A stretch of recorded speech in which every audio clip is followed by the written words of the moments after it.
Cordial saludo, este es mi trabajo de evaluación final de legislación laboral. Soy Carlos Alberto Rodríguez Pérez, mi rol es el de relator. Los temas asignados para este trabajo son el capítulo 3, salario y elementos constitutivos, el capítulo 4, el CREE o impuesto a la renta para la equidad. Mi grupo es el 295 y mi tutora es la especialista Mary Catherine Barents Fals. Bueno, el salario y sus elementos constitutivos. El salario es la contraprestación que todo trabajador recibe por sus servicios. El empleador y el trabajador pueden convenir el salario mínimo, y este puede ser en dinero, en especie o en dinero y especie. Según su forma de pago, el salario puede ser por unidades de tiempo, como son por hora, semanal, quincenal, mensual. Estas son las más utilizadas, y siempre se debe respetar el salario mínimo legal vigente, o el que se haya pactado en las convenciones colectivas y fallos arbitrales, dependiendo del tipo de empresa. Los tipos de remuneración en materia laboral son el ordinario, que implica la suma fija o variable que se gana al trabajador, o la extraordinaria, que implica pagos adicionales como horas extras, dominicales y recargo nocturno. La remuneración, como ya dijimos antes, puede ser también en especie, pero en esta modalidad no puede ser superior al 50% del total del salario y hasta un 30% del salario mínimo, más incluido el subsidio de transporte. Otra forma de pago son los viáticos, que pueden ser permanentes y constituyen salarios en aquella parte destinada a proporcionar al trabajador manutención y alojamiento, pero no el que solo lo tenga por finalidad proporcionar medios de transporte o los gastos de representación. Accidentales no constituyen salario en ningún caso, sean por motivo de requerimiento extraordinario, como por ejemplo cuando le envían a una capacitación, cuando tiene que desplazarse a otro lugar del país a dictar alguna conferencia. En ese caso, entonces, si le dan a uno los viáticos, no son accidentales, no constituyen el salario. Otros conceptos que no constituyen salarios, según el artículo 131 del Código Sustantivo del Trabajo, son las propinas, el auxilio de transporte, y que son sumas que por mera libertad recibe el trabajador en dinero y especie, lo que se recibe para el desempeño de sus pensiones, las prestaciones sociales. Entre las normativas que hablan sobre el salario están el artículo 13, que habla sobre los mínimos derechos del trabajador, el artículo 14, la irrenunciabilidad al salario, el artículo 16, el efecto, y el artículo 134 y 55 del Código Sustantivo del Trabajo, que hablan sobre el concepto del salario. Fijación del salario mínimo. Según el artículo 145 del Código Sustantivo del Trabajo, el salario mínimo puede fijarse en pacto, convención o en fallo arbitral, y su aumento debe definirse antes del 15 de diciembre del año inmediatamente anterior. Si no se llegara a concertar, el gobierno lo define de acuerdo a los siguientes aspectos. Lo toma estos aspectos: costo de vida, modalidades de trabajo, condiciones de cada región o actividad. La discriminación salarial en Colombia, tengamos mucho cuidado. En Colombia todos los trabajadores y trabajadoras tienen los mismos derechos y son iguales ante la ley, no hay ninguna distinción salvo excepciones establecidas por la ley. Factores de valoración salarial que se revisan en caso de una asignación salarial. Orientan al empleador en materia salarial, como son la naturaleza de la actividad a realizar, acceso a los medios de formación profesional, condiciones de trabajo, equidad de oportunidades y de trato en materia de empleo. Registro. El gobierno, con el fin de garantizar la igualdad salarial, concertó que las empresas deben tener un registro de perfil y asignación salarial de los cargos por sexo, funciones y remuneración, discriminando clase o tipo y forma contractual, y el no cumplimiento de este registro genera multas. Como ya les decía anteriormente, el salario integral también se define como un pago por un trabajo realizado, y es una modalidad de remuneración incorporada en nuestra legislación a partir de la ley 50 del 90. Entonces, cuando el trabajador devenga un salario ordinario de más de 10 salarios mínimos legales mensuales, es válido que se estipule por escrito un salario integral que, además del salario ordinario, incluya el pago total de las prestaciones sociales, recargos por trabajo nocturnos, extra, dominical, festivo, el de las primas legales, subsidios y suministro en especie. ¿Esto qué quiere decir? Que si yo pacto un salario integral con mi empleador, él a partir de esa época no me paga las prestaciones sociales, los recargos de trabajo, todo eso están incluidos en ellos. Entonces, la prima también, incluso podemos decir que las cesantías. Entonces, yo tengo que hacer mis aportes legales y presentárselos a la empresa. A partir del 1 de mayo de 2013, bueno, ya comenzamos con el capítulo 4, que es el CRE o Impuesto a la Renta para la Equidad. A partir del 1 de mayo de 2013 se crea la retención en la fuente a título de CRE. Es una nueva retención en la fuente establecida en la Ley 1607 de 2012. El CRE o Impuesto a la Renta para la Equidad es un impuesto de carácter nacional. El hecho generador de este impuesto lo constituye la obtención de ingresos que sean susceptibles de incrementar el patrimonio de los sujetos pasivos en el año o periodo gravable anterior. Los contribuyentes del CRE dejarán de pagar los aportes patronales al ICBF y al SENA. Los aportes a salud patronales los dejarán de pagarse a partir de enero de 2014. La exoneración de pagar los aportes antes mencionados es para los salarios inferiores a los 10 salarios mínimos mensuales legales vigentes. Los empleadores de trabajadores que devenguen más de 10 mínimos mensuales legales vigentes, sean o no sujetos pasivos del impuesto CRE, seguirán obligados a realizar los aportes parafiscales y las cotizaciones obligatorias de seguridad social en salud para estos salarios. ¿En qué consiste el impuesto? Bueno, este impuesto sobre la renta para la equidad es un aporte con el que contribuyen las sociedades y personas jurídicas y asimiladas contribuyentes declarantes del impuesto sobre la renta y complementarios, en beneficio de los trabajadores, la generación de empleo y la inversión social. Este impuesto fue creado a partir del 1 de enero de 2013 en el artículo 20. También son sujetos pasivos del impuesto sobre la renta para la equidad las sociedades y entidades extranjeras, contribuyentes declarantes del impuesto sobre la renta para sus ingresos de fuente nacional obtenidos mediante sucursales y establecimientos permanentes. ¿Cuál es la tarifa del CRE? El impuesto de renta para esta vigencia es del 25% más 8% del CRE, es igual al 33%, lo que quiere decir que es del 8%. El hecho generador lo constituye la obtención de ingresos que sean susceptibles de incrementar el patrimonio de los sujetos pasivos del impuesto en el año o periodo gravable respectivo. La distribución del impuesto por parte del gobierno nacional del 8%, el concepto de porcentaje sería así: SENA del 1.4% y antes era del 2%. Instituto Colombiano de Bienestar Familiar 2.2% y antes era del 3%. Salud del 4.4% y antes era del 8.5%. Finalidad de la reforma. La finalidad de la reforma es no gravar la creación de empleo, sino las utilidades de las empresas. En esta forma se financiará garantizando el monto equivalente al que aportan los empleadores a título de contribución fiscal para los fines. ¿Cuál es el monto del impuesto CRE? El impuesto CRE sobre la renta de la equidad para la equidad se estableció en 8%, pero actualmente y de forma transitoria hasta el año 2015 este impuesto será el 9%. ¿De qué forma se distribuye este impuesto a partir de 2015? Este impuesto tendrá la siguiente distribución: 2.2 para el ICBF, 1.4 para el SENA, 4.4 para el Sistema de Seguridad Social en Salud, y el 1% se pagará de forma transitoria hasta el 2015 y se distribuirá así: del 1%, quiero decir, 40% para universidades públicas y 30% para nivelación de UPC, unidad per cápita, y 30% para el sector agropecuario.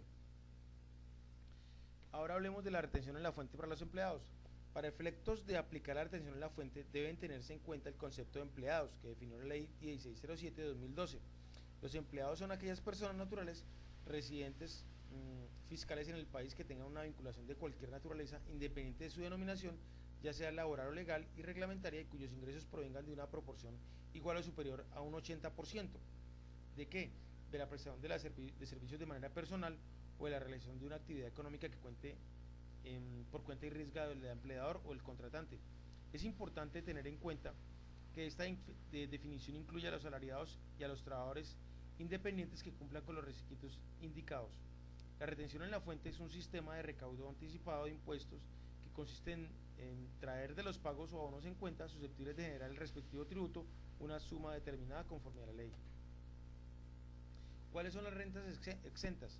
Son todas aquellas que expresan disposición legal y no están gravadas con el impuesto sobre la renta y complementarios, por lo que no se incluye dentro de la base para calcular la retención o simplemente no son sujetas de retención en la fuente por ingresos laborales.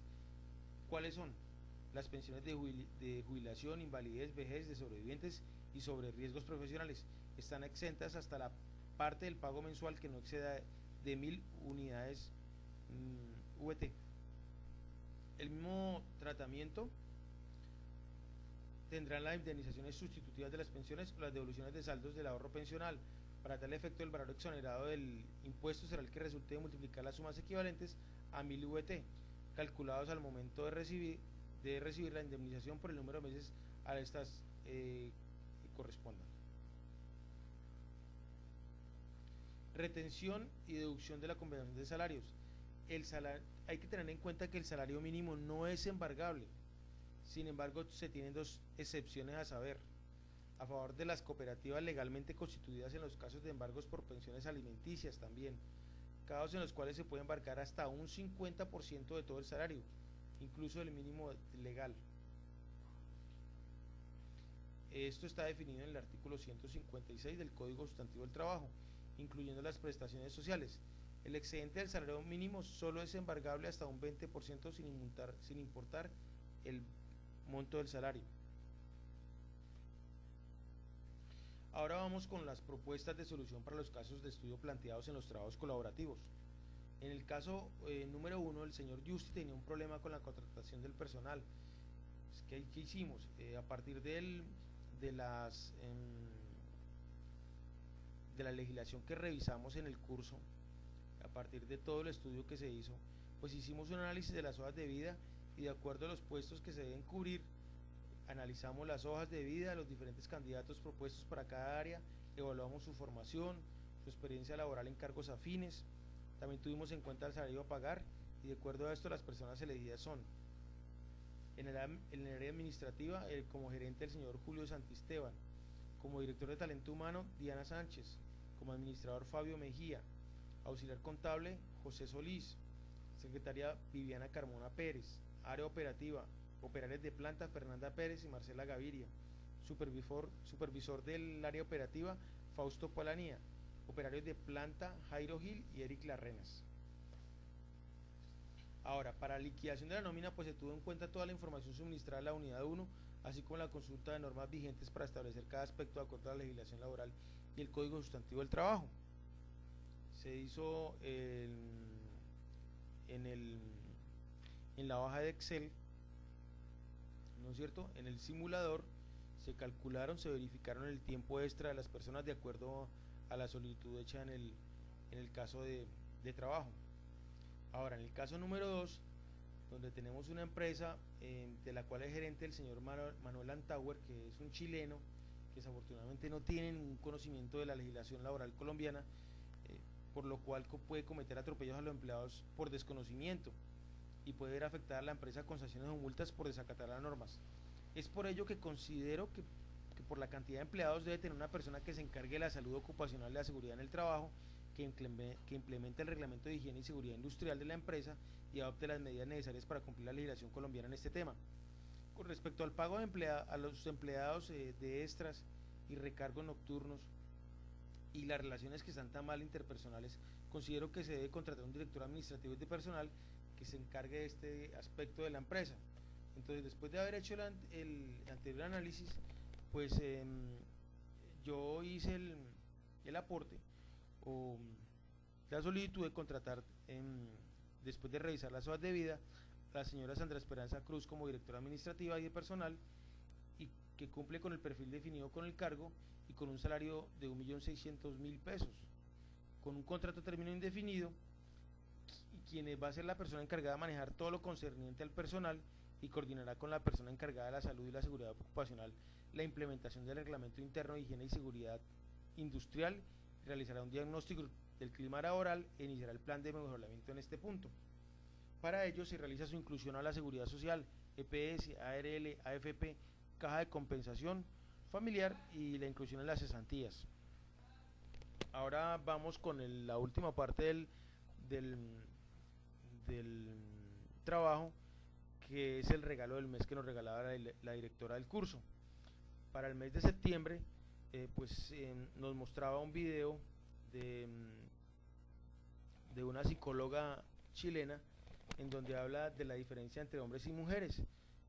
Eh, para la pregunta que yo tengo ¿es importante la comunicación para la resolución de los problemas cotidianos en la familia? Yo considero que debemos identificar que cada persona es diferente, que es diferente, que las mujeres son distintas a los hombres. Duramos toda la vida tratando de cambiar a las personas que se acercan a nuestras vidas, cuando en realidad debemos aceptarlas como son y entenderlas. De esa manera evitaremos muchos conflictos que se presentan en la vida. Para el mes de octubre, el video que nos presentaba es muy gratificante, es de cómo podemos salir adelante en nuestra vida profesional con nuestro equipo de trabajo. Se llamaba A la carga Gung Ho. Entonces nos hablaba ahí de una empresa que tenía problemas y que le iban a cerrar. ¿Qué pudimos ahí definir de esto?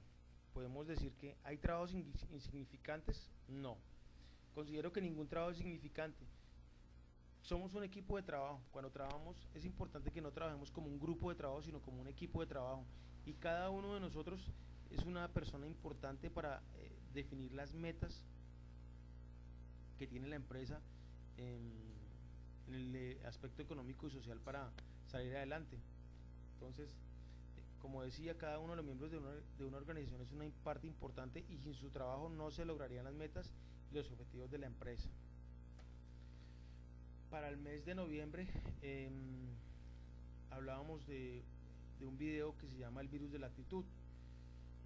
Entonces mi pregunta para eso es la siguiente: ¿es importante el modo que afrontamos las actividades diarias? Sí, es importante. Cada uno tiene una actitud diferente de cómo ataca todos los problemas que tiene que solucionar en su vida cotidiana. Pero si bien es cierto que todos los días no son iguales y algunas veces tenemos problemas que nos abruman, una actitud positiva y hacia el saber más cada día, aprender y ponerse en los zapatos de los demás es importante para mejorar el clima laboral y obtener buenos resultados en nuestra vida diaria. Para el mes de diciembre, el regalo fue: debemos tomarnos un tiempo para realizar las cosas. Era una presentación que nos mostraba cómo la globalización nos está definiendo como que debemos hacer las cosas muy rápido, y esto está haciéndonos perder calidad de vida y calidad en nuestro trabajo. Entonces por eso es importante tomarnos todas las cosas con calma, ya sean a nivel personal y profesional, dedicar más tiempo al análisis y darnos cuenta de que se realizan las cosas de mejor forma y que ello nos ayuda a mejorar a todo nivel. Bueno, esta es mi presentación, muchas gracias, buenas noches.